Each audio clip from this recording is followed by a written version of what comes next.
그러므로 우리가 그리스도의 도의 초보를 버리고 죽은 행실을 회개함과 하나님께 대한 신앙과 세례들과 안수와 죽은 자의 부활과 영원한 심판에 관한 교훈의 털을 다시 닦지 말고 완전한 대로 나아갈지니라.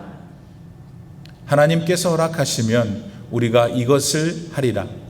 한번 빛을 받고 하늘의 은사를 맛보고 성령에 참여한 바 되고 하나님의 선한 말씀과 내세의 능력을 맛보고도 타락한 자들은 다시 새롭게 하여 회개하게 할 수 없나니 이는 그들이 하나님의 아들을 다시 십자가에 못 박아 드러내놓고 욕되게 함이라. 땅이 그 위에 자주 내리는 비를 흡수하여 밭가는 자들이 쓰기에 합당한 채소를 내면 하나님께 복을 받고, 만일 가시와 엉겅퀴를 내면 버림을 당하고 저주함에 가까워 그 마지막은 불사름이 되리라. 사랑하는 자들아, 우리가 이같이 말하나 너희에게는 이보다 더 좋은 것 곧 구원에 속한 것이 있음을 확신하노라. 하나님은 불의하지 아니하사 너희 행위와 그의 이름을 위하여 나타낸 사랑으로 이미 성도를 섬긴 것과 이제도 섬기고 있는 것을 잊어버리지 아니하시느니라. 우리가 간절히 원하는 것은 너희 각 사람이 동일한 부지런함을 나타내어 끝까지 소망의 풍성함에 이르러 게으르지 아니하고 믿음과 오래 참음으로 말미암아 약속들을 기업으로 받는 자들을 본받는 자가 되게 하려는 것이니라. 아멘. 하나님의 말씀입니다. 할렐루야. 유대인들을 가리켜서 종종 히브리인들이라고도 합니다. 그렇죠?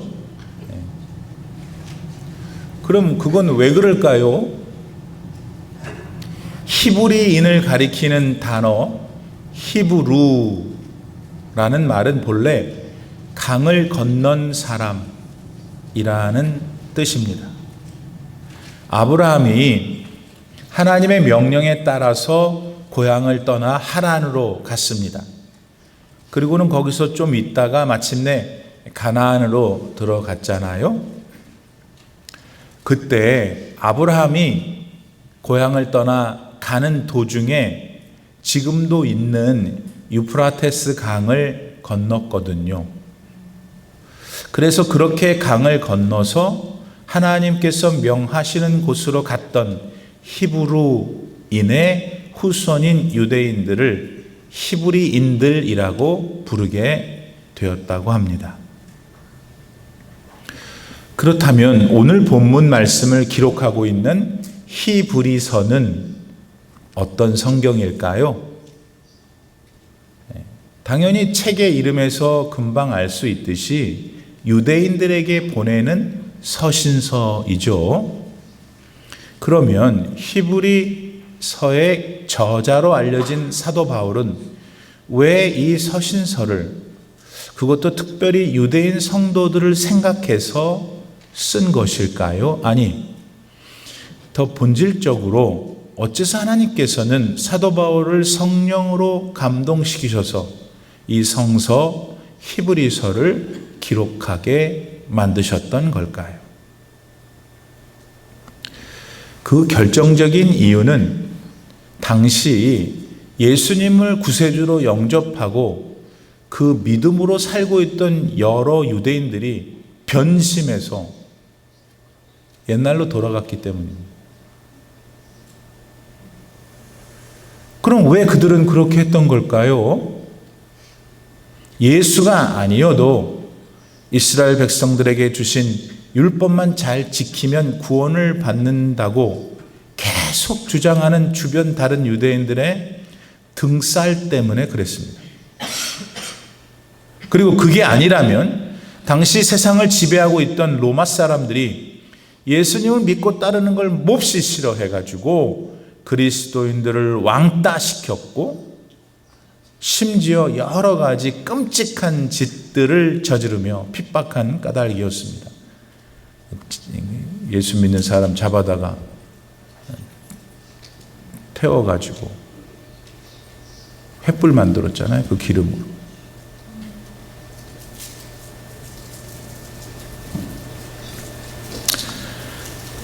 자, 이런 본문의 배경을 들으면서 여러분은 무슨 생각이 드십니까? 무슨 생각이 들어야 되는데, 무슨 생각은 하셔야 되는데 무슨 생각이든, 무슨 생각이 드십니까? 혹시 여러분 가운데에는 예수님을 영접하고 천국을 소망하며 살아가는 삶에 지금 어떤 회의는 없으십니까? 그런 회의를 가져다 주는 주변 사람들의 꼬임은 없으며, 아니 여러 가지 어렵고 힘든 인생의 일들로 인해 여러분 안에서 솟아나는 어떤 반항심과 하나님에 대해 에라 모르겠다 자포자기의 심정은 없으신지요? 그리고 그런 회의나 반항 또는 자포자기의 심정이 드실 때에 혹 여러분은 어떻게 대응하고 계십니까? 우선 여러분, 믿음의 길을 걸어갈 때 우리 신자들에게는 누구나 그런 일이 있을 수 있다는 것을 하나님께서 잘 알고 계셔요.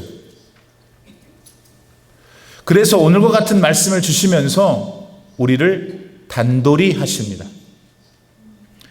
여러분, 왜 엄마가 애가 학교에 늦지 않도록 아침에 뭐 해요? 야, 일어나! 하죠. 편식하는 자녀한테 막 뭐라 그러면서 먹기 그렇게 싫은 콩, 시금치, 당근, 늙으니까 그것만 찾읍시다. 이상해.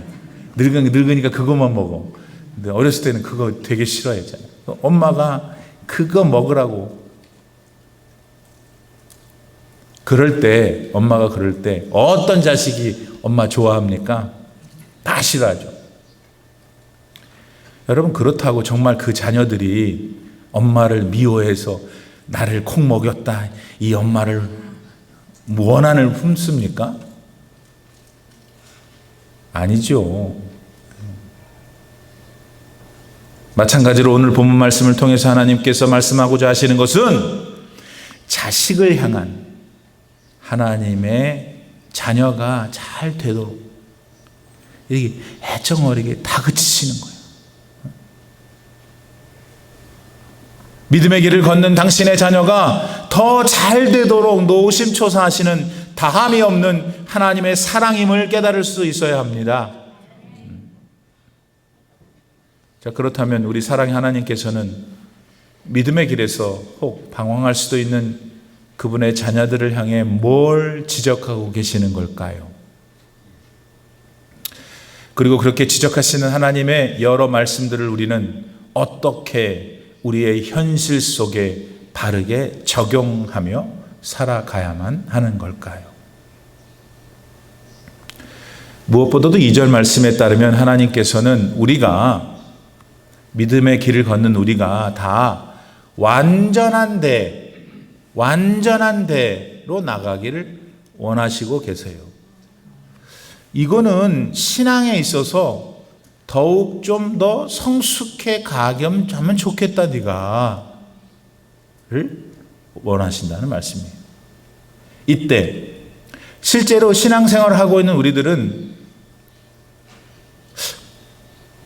나의 신앙이 더욱더 성숙해져야지, 내가 그렇게 해야지, 그렇게 살고 있습니까? 아니면은 성숙이 뭐예요, 목사님? 성숙은커녕 믿음의 성장에 대해서는 전혀 필요를 느끼지 않고 살아가고 계신 것은 아닌지요. 그냥 눈만 뜨면 이 약 먹어야지, 저 약 먹어야지, 어떻게 하든지 안 죽으려고 하는 마음이 있잖아요. 아니, 그거 잘못됐다는 게 아니에요. 그냥 눈가에 막 발로 대고 어떻게 하든지 이 follow가 없어져야 되는데 잘못됐다는 게 아니에요. 그렇게 하세요.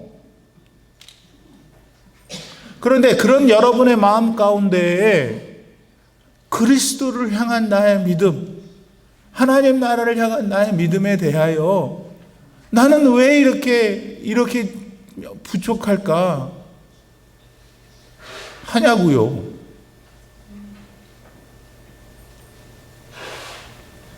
여러분, 9구단 중에 5단을 뗐으면은 이제는 6단하고 7단으로 가야 될 거 아닙니까? 덧셈과 뺄셈을 배웠으면 나눗셈과 그다음 곱셈으로 가야 될 거 아니에요. 근데 어떤 애는 맨날 5단만 외우고 있어. 또 덧셈만 하고 있어요. 그러면 그걸 보는 그 부모 마음이 얼마나 답답하고 걱정이 되겠어요. 아마 그 마음은 아니 세월은 막 가고 있는데 애가 어제도 오늘도 키가 똑같아. 그걸 바라보는 엄마의 마음이지 않겠어요? 근데 10년 전이나 지금이나 내내 예수님 덕분에 나는 죄사함 받았어. 나는 세례 그래서 받았어. 아, 부활은 있지. 아, 심판도 받아야 될 거야. 같은 아주 기본적인 초기 진리들에서만 맨날 빙빙 돌고 있으면 하나님께서는 지금 알았어. 네가 그걸 알아. 믿는 걸 알아. 그런데 거기서 좀 더 나아가야지 않겠니? 오늘도 그거, 내일도 그거. 그래서 하나님께서는 우리가 그런 믿음의 기초들에만 막 붙들려가지고 세월을 보내는 게 아니라 그걸 구체적으로 실천하는 삶을 살아서 거룩한 삶의 열매를 맺는 완전한 대로 나아가길, 성숙한 길을 걸어가길 원하신다는 거예요. 이런 의미에서 오늘 여러분의 믿음의 삶의 모습은 솔직히 어떻습니까? 적어도 좀 돌아볼 수 있는 이 시간이 되면 좋겠어요. 이 시간 여러분의 영안이 열려서 하나님의 마음을 깨닫게 되시기를 기도합니다. 그래야 여러분도 오늘부터라도 기초적인 진리 안에만 갇혀 있지 말고 그걸 넘어서서 구체적으로 그 진리를 내 삶에 실천해서 더욱더 성숙한 마추어한 믿음의 삶으로 나아가기를 바랍니다. 근데 여러분, 오늘 본문 4절 6절 말씀에 보니까 성숙한 믿음의 삶을 향하여 나아가지 못할 때 찾아올 수도 있는 매우 치명적인 위험을 성경은 알려주고 경고하고 있어요. 나는 상관없어. 목사님 또 저래도 오늘 또 흥분했나 보다. 그럴 수 있죠, 여러분이. 근데 들으세요. 하나님이 그렇게 만약 계속 살면은 아무 일도 안 일어나는 게 아니라 이런 일이 있을 수 있다는 거예요. 그게 뭐예요? 믿음의 길에서 벗어나서 타락할 수 있다는 겁니다. 믿음에서 벗어나서 타락할 수 있다는 겁니다. 이게 무슨 말입니까? 여러분, 예수님을 영접한 사람은 어떤 형태로든 주님을 경험한 사람이죠. 그러니까 한번 오늘 성경 말씀대로 빛을 받은 거죠. 그리고 하늘로부터 내리는 어떤 선물도 받았을 게 분명해요. 예컨대 막 어떤 말씀 속에 깨달음이 강하게 온다든지 아니면 방언이라는 그 신비한 기도의 은사를 받는다든지 그런 여러 종류의 것들이 있겠죠. 더 나아가서는 그 사람 안에는 반드시 성령님이 찾아오셔서 임하게 되셔요. 성경 말씀대로 성령에 참여하게 되는 거죠. 그런 중에 하나님의 선한 말씀도 맛보고 다가오고 있는 하나님 나라의 능력 역시도 다가오고 있는 하나님 나라가 있구나라는 것을 믿게 되는 순간 그 세계가 주는 능력이 있거든요. 예를 들면 예수님께서 실제 내 생활 속에 작은 내 내밀한 생활 속에 도우시고 인도하시는 걸 느끼거든요. 아멘. 그분의 통치죠. 그것이 통치는 좀 무섭고 어려운 말인데 내 삶에 세밀하게 역사하시고 하지 마라, 하라. 감동 주시거든요. 네. 그런데 이런 사람이 말입니다. 그만 믿음의 길에서 벗어날 수 있다는 거예요. 보이지 않는 예수님에 대해서 의심이 생기고 오히려 눈에 보이는 세상의 돈과 권력과 쾌락이 다시 더 좋아지는 세상으로의 회귀가 일어난 겁니다. 그런데 만약 이것이 어떤 신앙인에게 실제로 일어난다면은 근데 문제가 생겨요. 하나님께서는 그런 사람을 다시 새롭게 해서 회개하게 하실 수 없다 하십니다. 그건 못 받아요. 이유는 6절 하반부의 말씀대로 그의 그 행위는 예수님을 다시 십자가에 못 박는 것이고 예수님이 다시 한번 세상으로부터 모욕을 당하게 하는 일이기 때문입니다. 그러므로 당연히 우리 믿음의 사람들은 이런 사람이 되지 않도록 무척 노력해야 합니다. 그리고 그보다 앞서서 어떤 사람이 하나님 앞에서 다시 회복하기 어려워 심판의 형벌을 받는 사람인지 명확히 알고 있어야 합니다. 한편 계속되는 본문 7절로 8절 말씀은 타락해서 다시 구원의 은혜를 받지 못할 사람들의 구체적인 모습들을 이렇게 보여주고 있습니다. 그거는 열매와 엉겅퀴와 같은 예들로 표현됩니다. 여러분 여기 땅이 있어요. 그 땅은 적절히 내리는 비를 먹었어요. 마셨어. 땅이. 따라서 그 땅을 갈고 채소를 심은 사람들은 알맞은 때에 그 땅이 채소를 낼 걸 기대해요, 안 해요? 기대하며 기다릴 거 아니겠어요?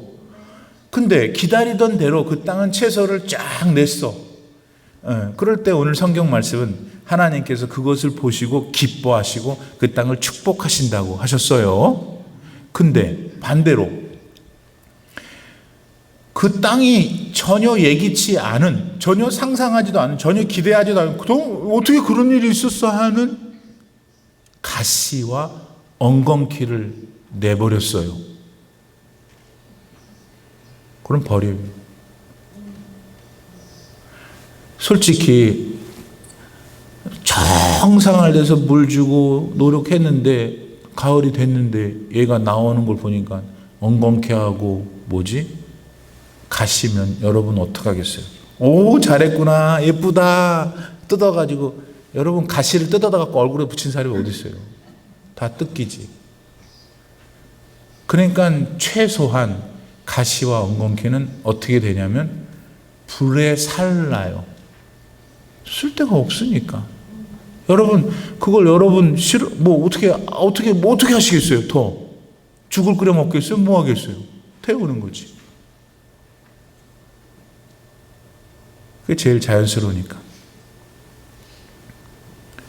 그런데 여러분 바로 이런 일이 믿음의 길을 걷다가 벗어나서 타락하는 사람들에게 똑같이 일어날 것이라고 성경은 경고합니다.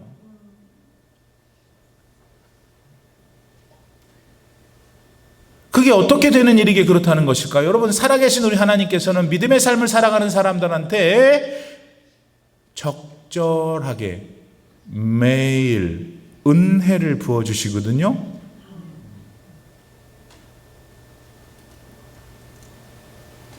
그러니까 믿음의 길을 걷고 있는 사람 가운데 난 하나님의 은혜를 받은 적이 없어요. 거짓말이에요.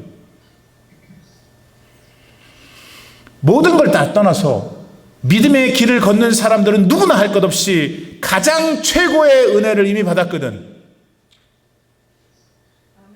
가장 최고의 은혜가 뭡니까? 바로 예수 그리스도 우리 구원의 하나님이세요. 그럼 그런 은혜를 받은 사람들은 뭘 해야 할까요? 비를 맞은 땅이 채소를 내야 되듯이 하나님의 은혜를 받은 사람은 그 은혜로 인해서 선하고 성숙한 열매를 맺어야 하는 것입니다. 그러면 이 성숙의 열매들은 구체적으로 목사님 뭡니까? 갈라디아서 5장 22절로 23절에 보면 성령의 9가지 열매들이 나오는데 우선은 그것으로 여러분에게 예를 들어줄 수 있을 것 같아요. 열매가 뭐냐? 성령의 9가지 열매를 내 생애 동안 다 이뤄가는 걸 한번 목표로 해보는 거죠. 그게 뭐예요? 오직 성령의 열매는 첫째, 사랑, 희락, 화평, 오래 참음, 자비, 양선, 충성, 온유, 절제니 이 같은 것을 어떤 법도 금할 수 없느니라 그랬다고. 열매들을 열거하다 보니까 우리 교회 구역 이름들이네요. 아직도 그게 뭔지 모르는 사람이 있어요. 아직도. 그 9가지 열매를 목표로 여러분이 나아갈 수 있기를 바랍니다. 더 나아가 사도 바울은 오늘 본문 9절로 12절 말씀에서 자신이 기록한 서신 히브리서를 받아 읽었던 더 많은 유대인들을 격려하고 있습니다. 그리고 재차 믿음의 길을 걷도록 권면하고 있습니다. 왜냐하면 이거는 당시 여러 가지 시험과 핍박 속에서도 예수님을 떠난 사람도, 떠난 유대인도 있었지만 더 많은 유대인들은 예수님을 향한 믿음을 잃지 않고 있었기 때문에 바울은 그 사람들을 격려하고 있는 겁니다. 사실 여러분, 오늘날의 교회 안에도 참 하나님 사랑하고 예수님 사랑하고 성숙한 믿음의 열매를 맺기 위해서 살아가는 성도들이 더 많습니다. 비록 세상의 유혹은 강하고 믿음의 헌신이 어려워도 인내하며 천성을 향해 저 높은 곳을 향하여 날마다 나아갑니다. 날마다 내 뜻과 정성 모두 날마다 기도합니다. 내 주여 내 발 붙드사 그곳에 있게 하소서. 그곳은 빛과 사랑이 언제나 넘치옵니다.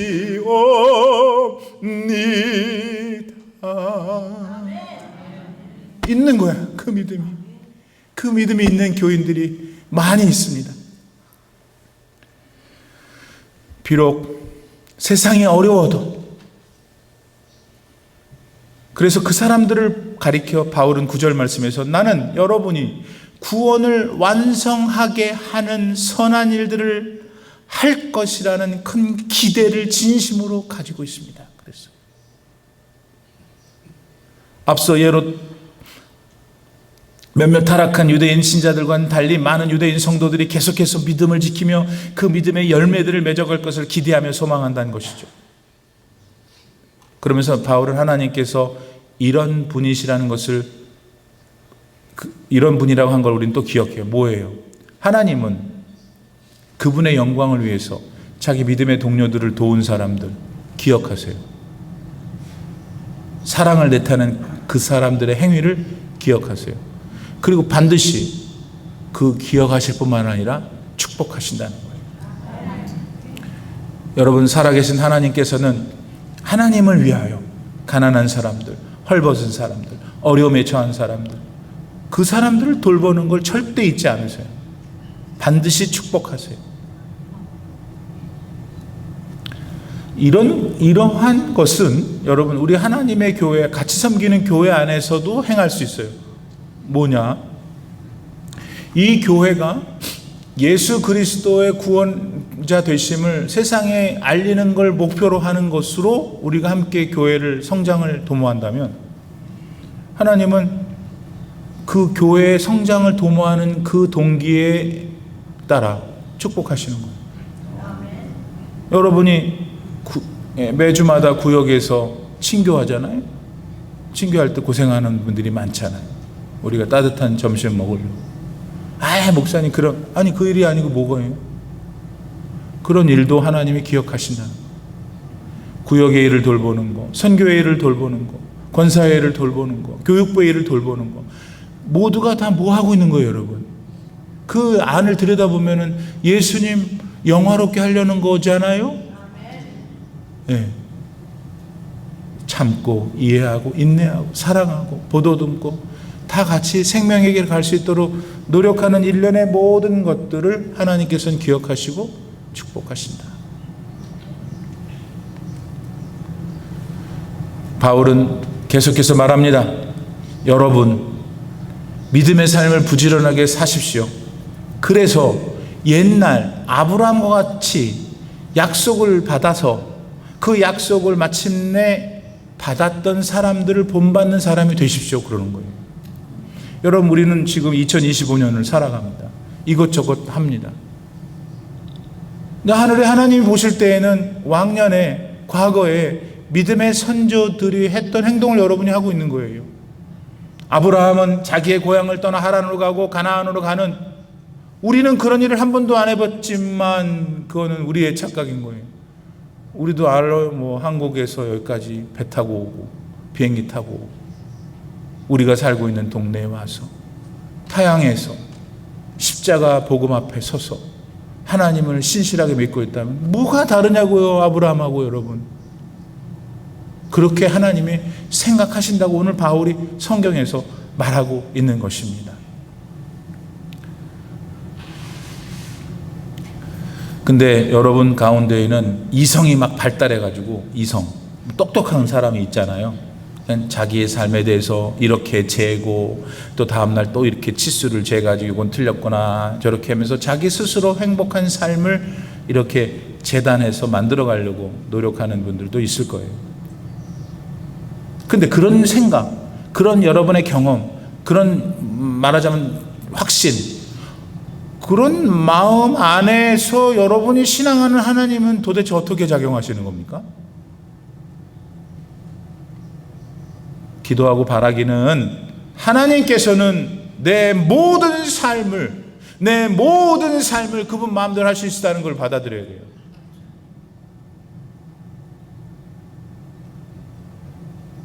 왜? 그분이 날 만드셨으니까. 왜? 그분이 나를 지금 생명 주셨으니, 지금 내가 살고 호흡하는 게 여러분 하나님이 주셨기에 여러분이 사는 거예요. 지금 이 믿음의 고백을 잊지 말고 정신을 차리시고 생명의 근원 되시는 하나님께 오늘 이 시간 지금 돌아가길 바랍니다. 지난 2001년 9월 11일 날 여러분 잘 아시는 대로 뉴욕에 있는 무역센터가 무너져 내렸어요. 이슬람 테러리스트가 그렇게 한 거잖아요. 그때 정말 많은 사람들, 아니 그 큰 건물이 무너져 내렸으니 얼마나 많은 사람이 돌아가셨겠어요. 예. 근데 그런 아비규환과 같은 상황 속에서도 구사일생으로 목숨을 걸린 사람이 많이 계세요. 제가 아는 목사님의 아들이 거기가 사무실이 있는데 그날 가다가 뭘 놔뒀대, 집에. 그래서 다시 터내갖고 집에 가는 사이에 이게 무너져 내린 거예요. 살아났죠. 아, 기가 막혀요. 그렇죠? 그런 분들이 더러 있으실 겁니다. 근데 여러분 그거 아세요? 그 일이 있은 지 불과 2년밖에 안 됐는데 케네디 공항에서 미국적 국적 비행기가 또 이륙하자마자 폭발했어요. 터졌어요. 많은 사람들이 또 죽었죠. 근데 그때 비행기 폭발로 죽은 그 사람 안에 지난번 무역센터, 2년 전 무역센터에서 구사일생으로 살아난 남미 사람 2사람이 거기서 죽었어요.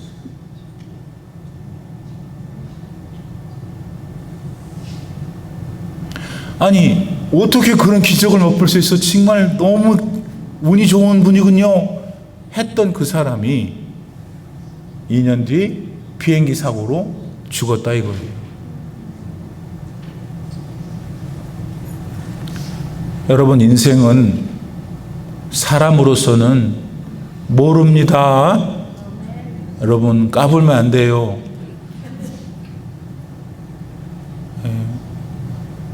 돈 있고 권력 있고 뭐 다 있고 집에 돈이 많으면은 까불어요, 사람들이. 모르는 거예요. 오직 하나님만 아시는 게 우리들 인생임을 믿으시길 바랍니다. 그러니까 지금 이 시간 하나님을 다시 붙어 잡으십시오. 천성을 향해 나는 걷고 있다. 나는 하나님의 나라를 향해 걷고 있다. 이 길에서 벗어나지 마십시오. 타락해서는 안 됩니다. 이은상 시인의 신말처럼 고지가 바로 저 앞입니다. 시간이 그렇게 많지 않습니다. 다시 세상으로 돌아가 오래전에 토해놓은 여러분의 죄악들을 다시 삼키지 마십시오. 오늘은 2025년 5월 25일 마지막 주일입니다. 벌써 한 해의 절반이 다 가까이 지나갔습니다. 주님 만날 날이 다가오고 있는 것입니다. 그러므로 무슨 일이든지 주님 안에서 하십시오. 주님과 더불어 하십시오. 그리하여 우리의 남은 모든 날들이, 내 남은 모든 이 땅에서의 날들이 기쁨의 날, 행복한 날, 구원을 완성하게 하는 축복의 날들이 되도록 노력합시다. 그런 결단을 해서 그런 삶을 실천해 가실 때 여러분께 하나님께서 은혜를 부어 주실 줄 믿습니다. 그런 은혜가 함께 하시기를 진심으로 축복합니다.